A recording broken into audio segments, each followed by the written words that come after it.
If you're going to have Lewis, you either believe in him or you don't. And they should have kept Lewis with Valtteri. The minute they put George there, it was all over, as I said at the time. And it is, yeah, so far as Lewis's Mercedes career was concerned, it was all over. I've got a lot to learn myself, but I did find a guy in Formula 3, looked at his talent and took him all the way to Formula 1, and he won the World Championship. So I've got a little bit of cred. And, you know, I don't know how many others have done that, actually. But Carlos is right. And for me, one of the saddest bits of news we've had all week is that he's going to be in the Williams at Abu Dhabi test. So that means that's all, you know, any chance of going to Red Bull is now over. And he's going to be in that Williams. What a ridiculous waste of a talented driver.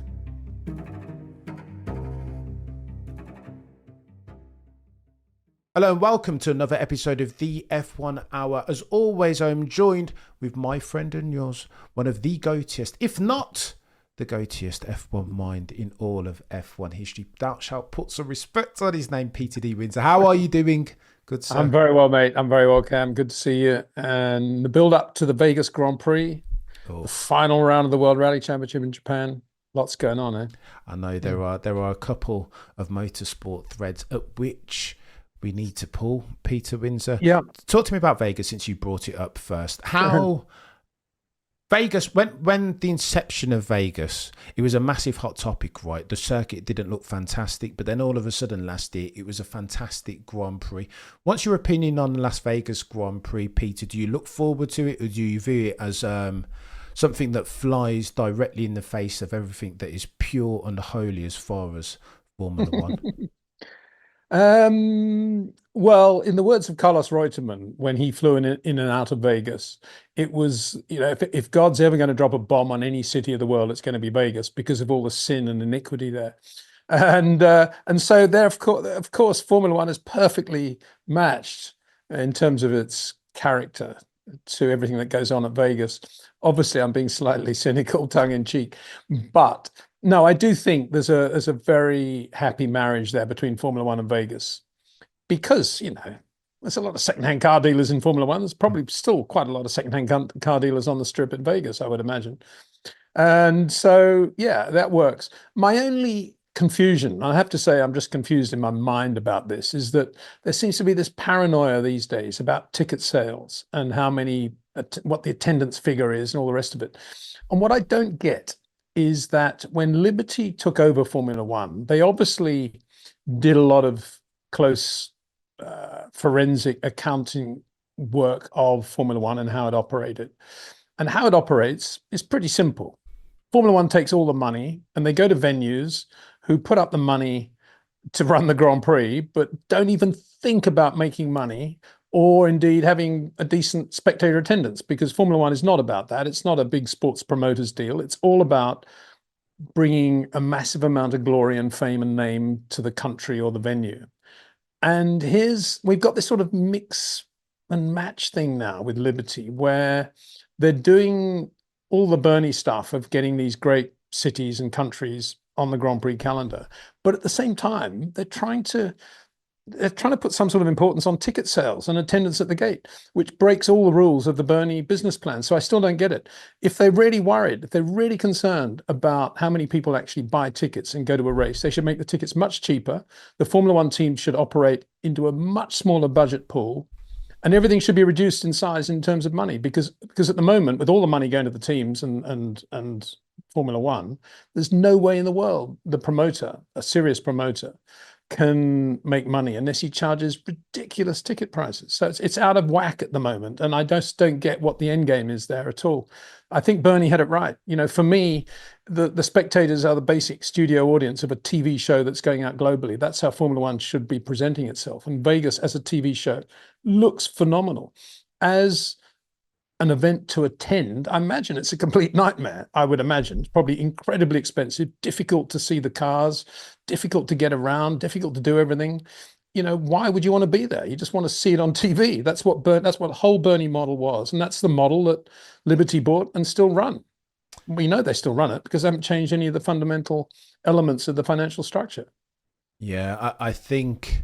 Oh, this is a money conversation early on, isn't it, Peter? I think it is. It's also a structural political conversation as well, really, isn't it? It's how Formula One structures itself, and it's completely out there. in a world that no other sport even can think about, which is that we take all the money and the promoter does what he can with the few scraps that are left behind. That's been the model for a long time because Formula One's a capital intensive sport. The money is needed up front to build all these exotic cars and pay all these exotic drivers.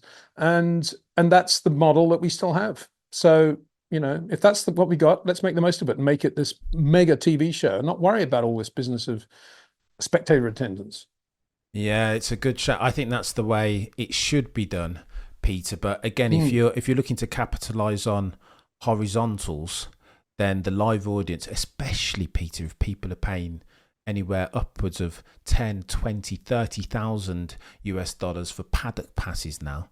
If that's what people are prepared to pay because Las Vegas is such a spectacle, then I don't know. Like, can you I don't have a Liberty problem Media? if people want to pay that and they want to buy all the tickets, but I'm saying this to the context. There seems to be a lot of concern about the tickets that haven't been bought for Vegas, and the press release we got last week basically saying, "Oh no, it's not true. Oh, it's going to be a sellout." Blah blah blah. But they wouldn't have put that press release out unless there was some drama going on. Yeah. That's what I'm talking about.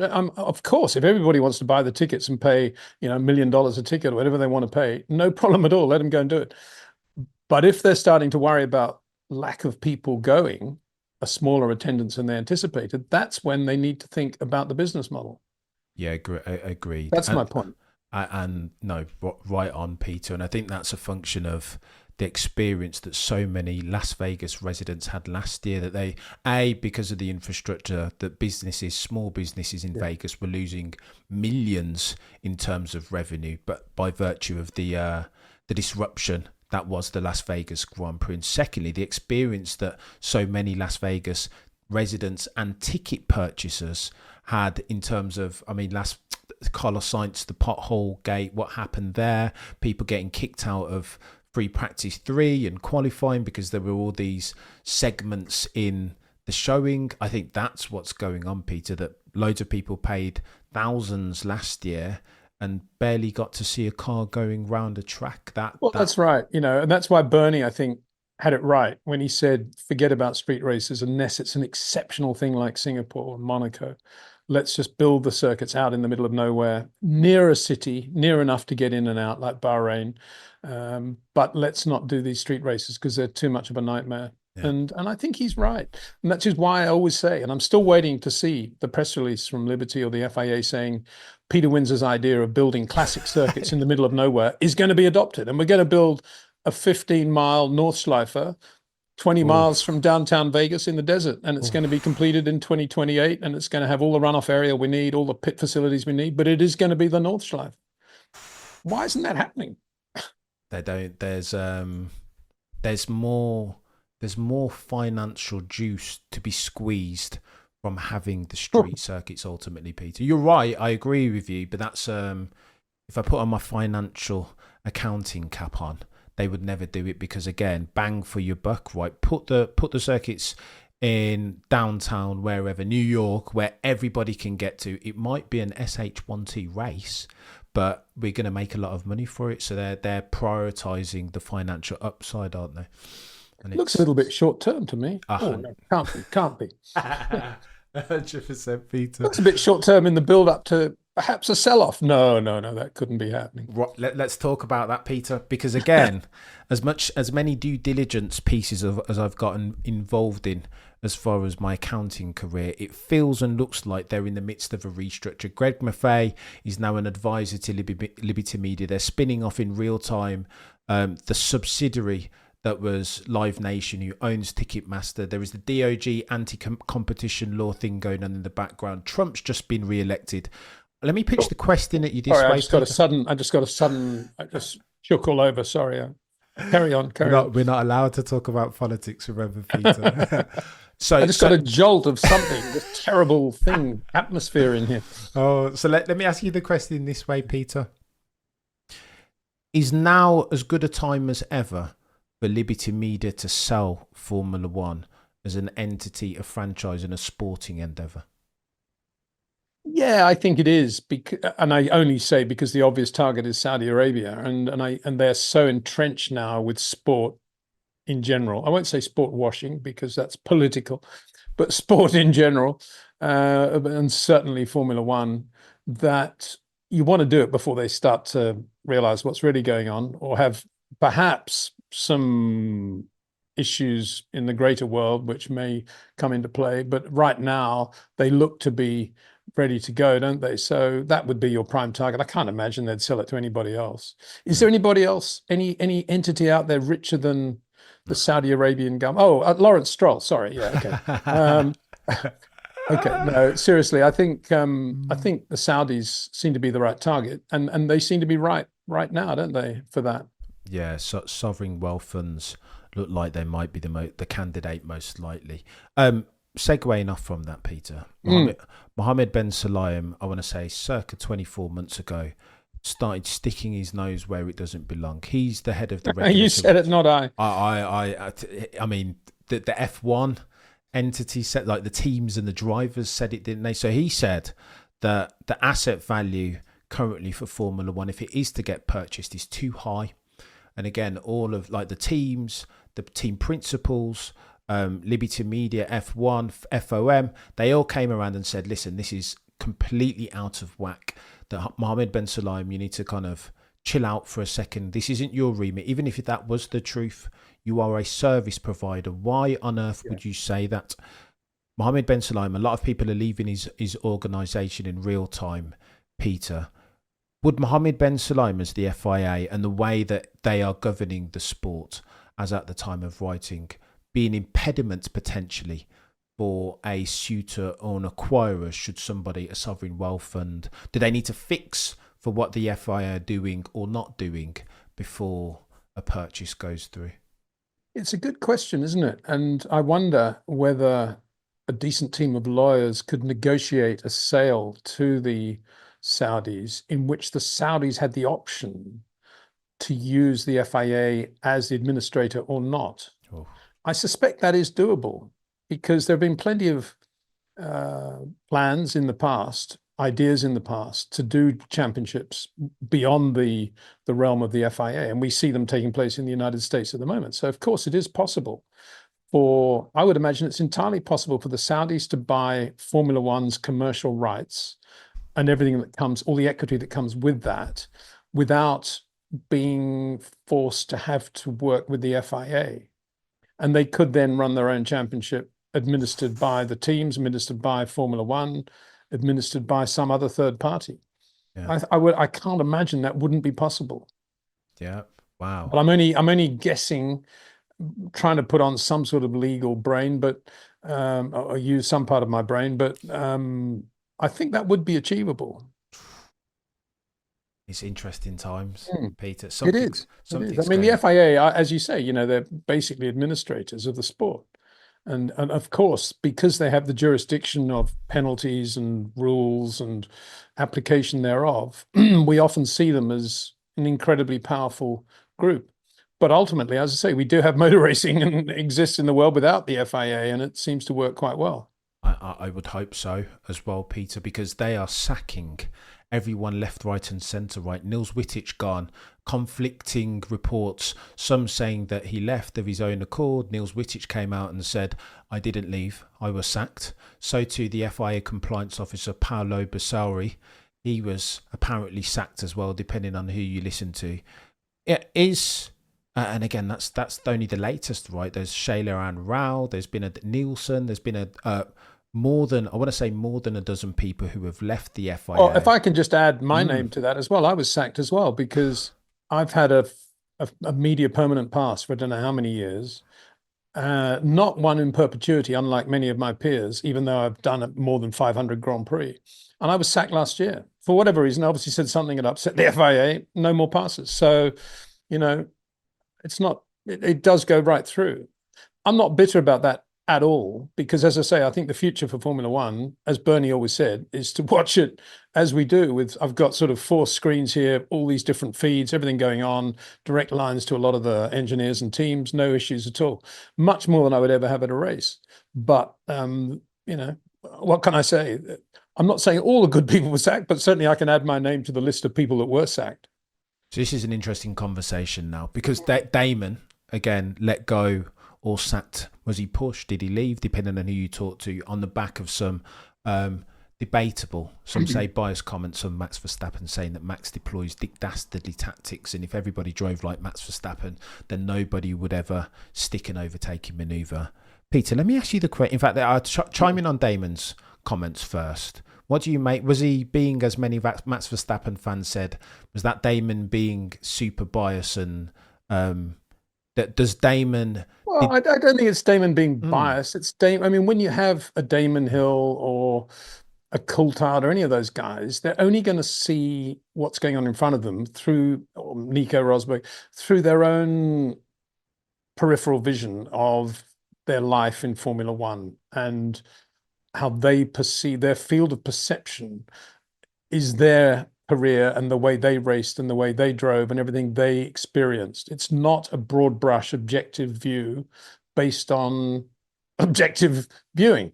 So, but you know that going in, and that's why you have Damon Hill, that's why you have Coulthard, that's why you have those guys giving their opinion. It's the same in any sport. So you can't blame Damon for expressing his own opinion about any incident. I remember when it was Michael versus Mika, and Damon was saying some pretty controversial things then, which I personally didn't always agree with, but I always thought, well, it's his opinion, no problem. Let him express his opinion. That's what life's all about. So the problem we have now is that everything is so polarized because of social media that the minute you say something that's negative about a driver that has a lot of support, there's a massive amount of angst, and that's blame Netflix, I suppose, is the bottom line. You can't have one without the other. And I take my hat off to Damon, because I think he's a good, free-thinking, independently minded person that knew about Polestar electric cars long before I did. So there you go. He's a good bloke. He's a good guy, and he'll be fine. But it's sad in a way that I think a network has to bow down to or kowtow to these sorts of things. There's nothing more dangerous in life at the moment than this hashtag, this trend thing. It's terrible, in my opinion. Just do your own thing, get on with it. Yeah, keep your head down. 100%. I agree with that. I think if I play devil's advocate for a second, Peter, the criticism of Damon was it's the extent of his vitriol against the Max Verstappen in a season on the back of a race where Max Verstappen has done, I mean, that Brazilian Grand Prix, you'd agree, there was one as a generational drive, probably no other way to put it.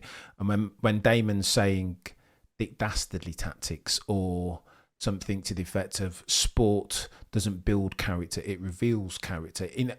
True, some might say in a vacuum, but on the back of Max Verstappen's exploits, the fact that he puts that drive down, notwithstanding, almost because of the adversity and the rancor at Red Bull and PA allegation gate, that he puts that drive in because of that, weaponizes it, not despite it. It's almost like the timing, many Max Verstappen fans will say, the timing of Damon Hill's comments were almost untimely, let's say, in poor taste. Well, they may well have been, and he may well have been wrong. That's his opinion. I don't, as I say, I probably agree with him 50% of the time, I think, in most of the opinions he expressed. But I respect him for that. And what do you want? Guys that just say the obvious all the time, make it unbelievably bland and boring, like most of the TV commentary and questions we have out there? At least Damon expressed himself. And if you don't like it, fine. There's going to be somebody else there that will have a counter argument, probably. Or if there's a decent director for the TV show, there should be anyway. Can't say that that will necessarily be the case. So all these arguments you put up, they're fairly esoteric, aren't they? And as I say, you can't expect a guy like Damon, who was a racing driver, he wasn't a journalist, he was a racing driver, to have the same opinion as a fan from Amsterdam who's been following Max Verstappen all his life. Why would you? And so I think he adds and still adds a lot of color to it. I like Damon a lot. I think he's got a lot of character, and it comes over. And yeah, fair enough. If he wants to express an opinion, let him do it. Why is there such an outcry about it? And Sky certainly shouldn't be reacting to it. I hope they haven't. It'd be an absolute disgrace if they have. Yeah, it depends on what reports you pay attention to. Sky officially came out and said that they were negotiating anyway, and it's not a surprise that Damon chose to leave. other reports are saying Yeah, I mean, differently. if it's as simple as that and he just wants a quieter life or he wants to go and work somewhere else and do something else, fine, that's great. Good for him. But if they've actually let him go and made it difficult for him to renew or impossible for him to renew, then that's not a good thing. That's definitely not a good thing. Yeah, which leads me on to my next point, Peter, Mm. because you made the one about you no longer being able to attend Grand Prix. You used the S Uh, word. yeah, I mean, in terms of my media, I have a pass. I don't want to give the wrong impression, but it's not a media pass, and I still go to Grand Prix. It's just that the FIA media people said no, and that was the point. Okay, so Yeah, here's the big point yeah. then, the overarching thing. I think, Peter, I know you say about social media and hashtag culture isn't something that you like, but isn't the flip reverse of that, the equal and opposite, that it gives? I think F1 media more broadly, on the back of the bloody podcast election that we've just witnessed, that's what they're calling it. I think media broadly is going towards a direction of a Peter Windsor YouTube channel. I would bet my bottom dollar, not that anybody's checking, Peter, but anytime you do a race review, it will do more numbers than will the officially internationally syndicated broadcast podcast Sky Sports F1, 1000%, because people, not disrespect, but almost don't trust the internationally syndicated broadcast and want the very unique brand of truth that you will get from a Peter Windsor channel. And that's why I think social media is doing one of these, whereas Sky Sports subscription will be doing one of these, because people don't trust the established media, because if you say truth and you have an honest and open argument, a proper conversation like we Mm, used to, Peter, mm. then that's not in line with the agenda, the broader overarching agenda, and you will be ousted, some say, just as Sky have done with Herbert and Aresta and now Damon Hill. What do you respond? What's your response to that, Peter? Uh, well, what you said there is quite cerebral, I think, and my brain can't keep up with all of it. I try to keep things as simple as possible, and for me, it's still a great thing that YouTube exists because basically it gives everybody on the planet an opportunity to have their own TV show and to do with it what they like, really, within realms of respectability. And that's what I can only really speak for myself because that's what I do, and I express opinions and talk for a long time in a way that I could never do on normal television. And so I love it. I love that aspect of it. And I think you're right. I think there is a growing support for that because we are opinionated. Exactly what you've been talking about with Damon. People want opinion. They don't want just narration of what happened or some watered down explanation of what happened. They want to try and understand why it happened. And that's the massively big opportunity that we all have, I think, in social media to give those answers as to why it happened. Because it's getting worse on network television, commercial television, isn't it? Because they just have zero time to talk about anything or to go into anything in any depth. And anyway, they don't want to upset anybody because it might in turn upset an advertiser or something like that. My channel, I operate very independently. I'm not owned by anybody. I don't have to answer to anybody. And I like that.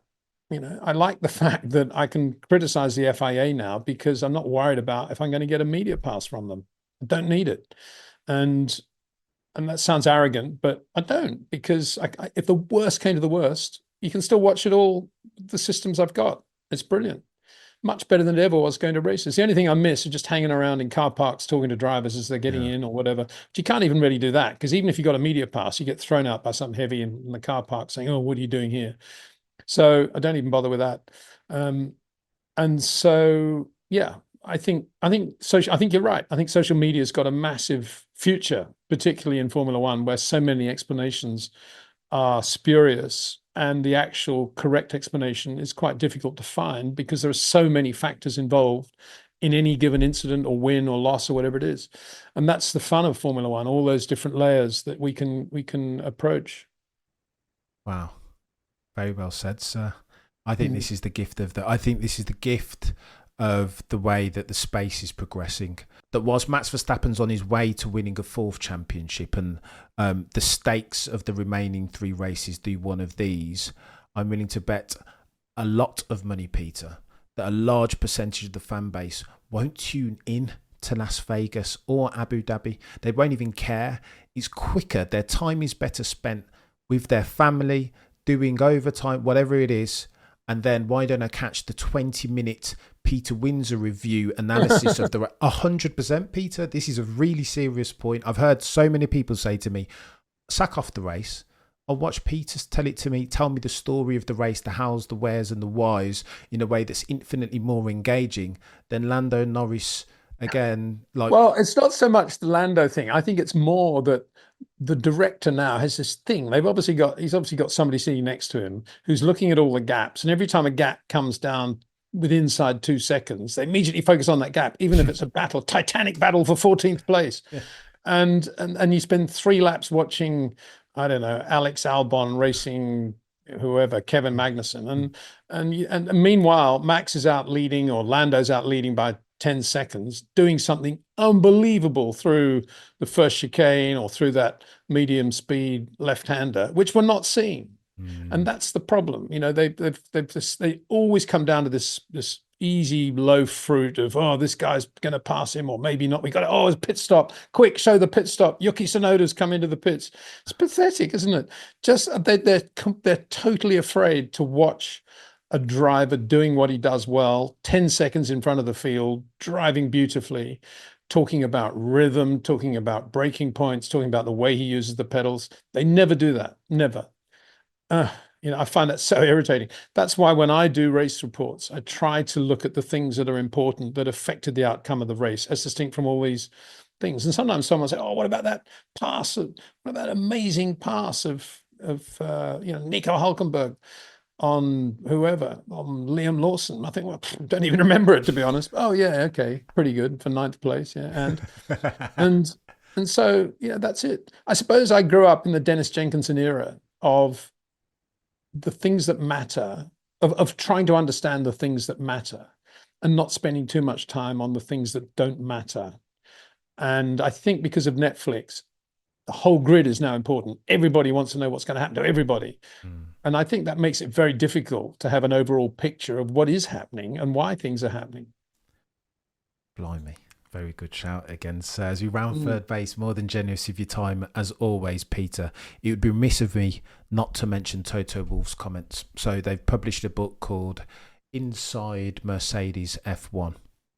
In that book, Toto Wolff has said a couple of things, speculating, alluding to the fact that he has to build for the future, as far as he always had to build for the future as far as Lewis Hamilton's tenure at Mercedes, and that the reason why he's leaving is because they deliberately gave him a 1+1 contract, knowing that he didn't want to miss the signing of Andrea Kimi Antonelli. The soundbite, if I recall, was something to the effect that everybody's got a number, that your cognitive sharpness in F1 is super important, and that can only last for so long. To which, of course, Lewis Hamilton fans around the world lost their mind. Peter, how very dare you insinuate that Lewis Hamilton, 7-time champion, one of the goatiest drivers to have ever goated, is coming towards the end of his tenure, indeed potentially past his prime. To that, Mr. Windsor, you react how, sir? Do people still read books? That's my first reaction. Why Mercedes doing a book of all things? I love books. I've got 1 billion books here, and I constantly reread them. But I'm very unusual, and I'm very specialized. Anyway, well, the minute he sacked the driver that he'd been backing and managing, Valtteri Bottas, and replaced him with George Russell, wasn't that Toto then saying to the world, well, we don't think Lewis has got much more in him. We've got to have a much quicker guy than Valtteri, because he's got to be the guy who's going to take over from Lewis. So that happened in 2022, did it not? So I don't think we should be shocked that he's kind of trying to put words to the pictures now. So we know that, even though he supported Valtteri all these years, he was out and that was it. No more support. And I don't know. Again, you're talking to a skeptic of somebody, all these teams that have these academies and drivers and young guys that are trying to spot the future stars. I have no respect for any of the systems at all, to be honest, for even Red Bulls, because look at the number of guys they've ruined as well as made. And I think it's all done very badly, and it's all done under the heading of who's got the biggest motorhome at kart races, who's got the richest dads, who's got the dad with the son who's got the most talent and the most money. And then we go from there. And it's just makes me sick, really, all that stuff. I don't know. I don't know what to say to any of that, really. For me, they shouldn't have got rid of Valtteri. They should have kept Lewis, because if you're going to have Lewis, you either believe in him or you don't. Wow. And they should have kept Lewis with Valtteri. The minute they put George there, it was all over, as I said at the time. And it is, yeah, so far as Lewis's Mercedes career was concerned, it was all over, exactly as I predicted at the beginning of 2022.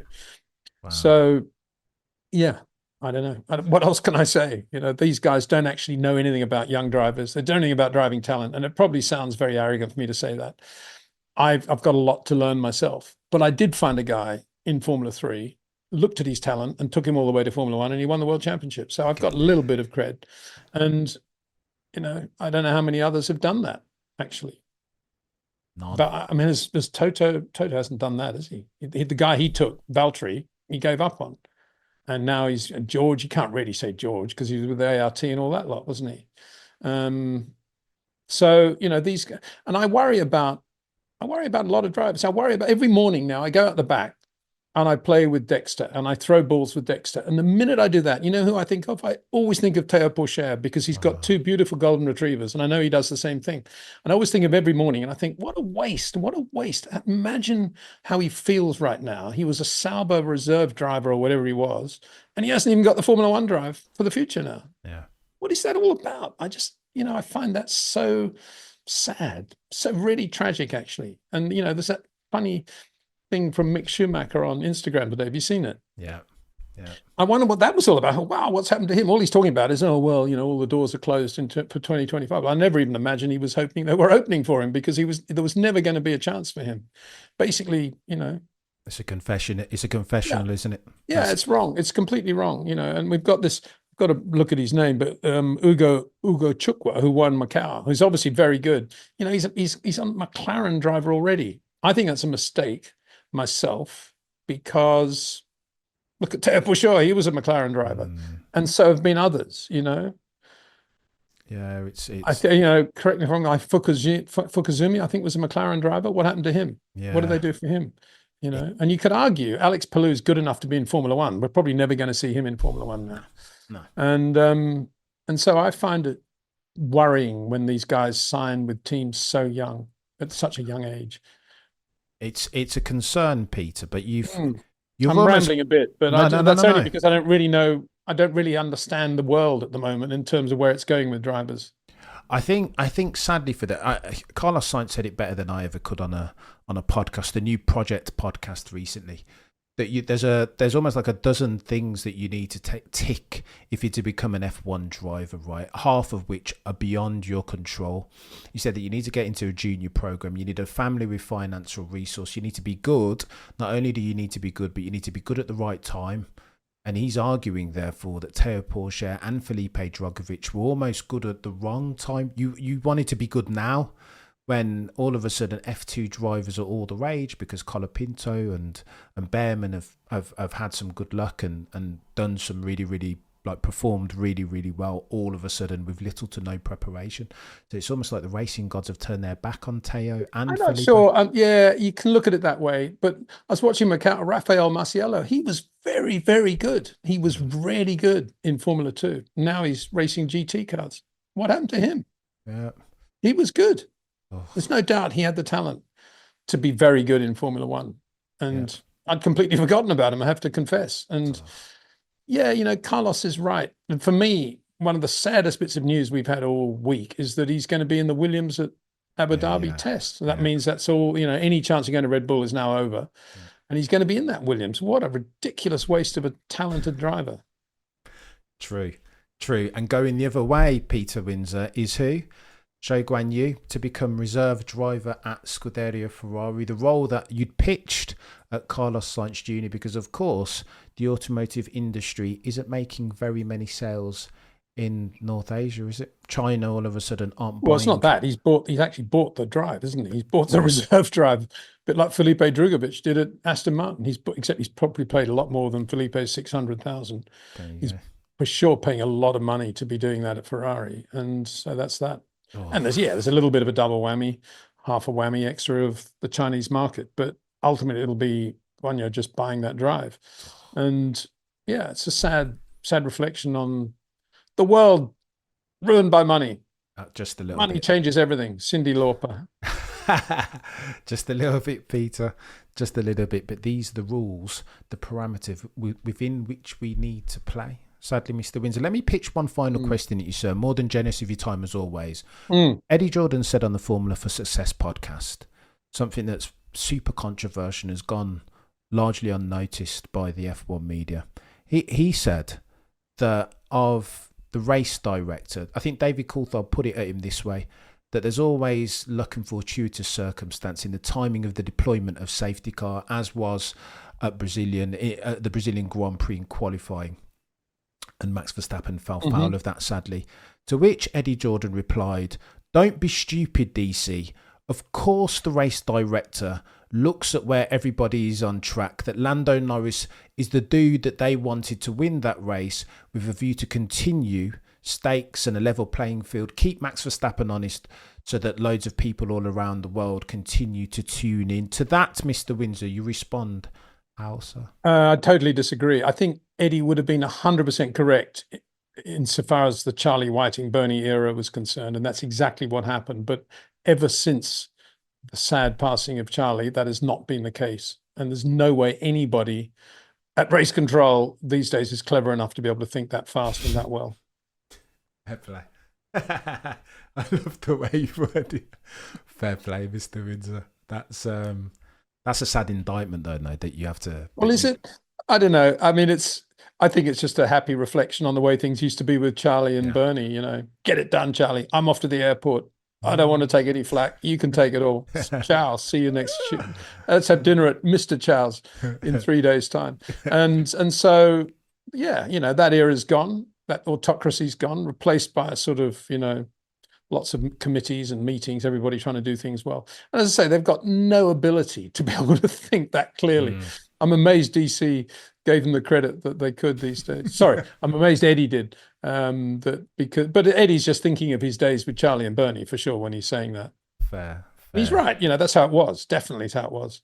Oh, Ferrari, yeah, we need to give him a hand. What's happened to all those weight scales we used to have keep down at Chessington, Charlie? You know, they're a bit dodgy these days, aren't they? We can't always assume that it's going to be the same for every car. Every time you get the scales out, there's all that flying up and down from Chessington. And yeah, let's have a look. You know, I love it. You know, that happened all the time. We all knew that.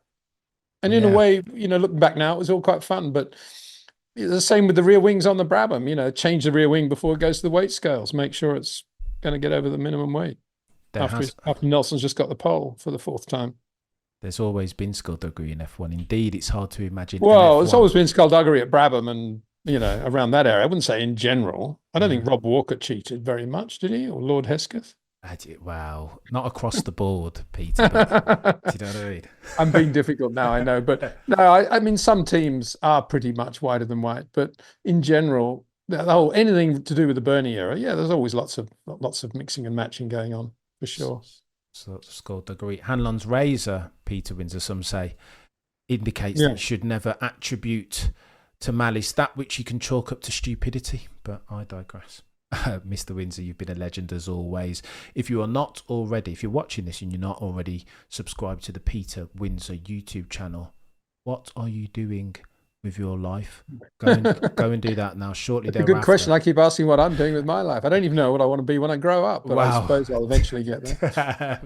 Don't know about all that, Peter. And then shortly thereafter, if you ingest your content on podcasting platforms, go and subscribe to the Short Corners podcast.